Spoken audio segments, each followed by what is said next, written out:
"Grandfather, come to me if you can hear me." Lar waited, attentive to changes in the atmosphere of other. No raging flock of demons came, because he did not invoke a name, which was a relief. Lar hadn't known what to expect, but out here in the ashy world, almost anything seemed possible. Then, just as he was going to give up, thinking his grandfather couldn't hear him, Lar saw a bookshelf appear in the open plain. It looked ironic to see desolation and then a simple, civilized, and tidy piece of furniture. Lar walked toward it. As he drew nearer, more household items emerged. The table, the hearth, and grandfather's chair appeared, until the entire main room of the cottage appeared before his eyes. The bench popped in before Lar could dodge it, and he barked his shins on a seemingly real piece of furniture.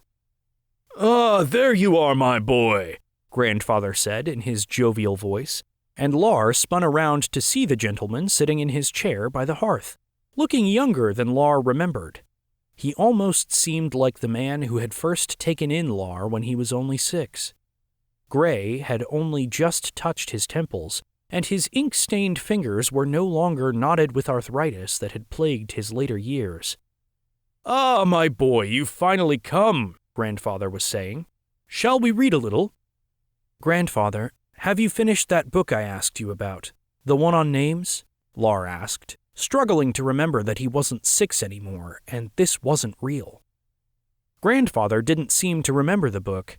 Indeed, he might not have heard Lar's question, for he patted his lap as if the full-grown Lar would climb up and they would read again from the children's books.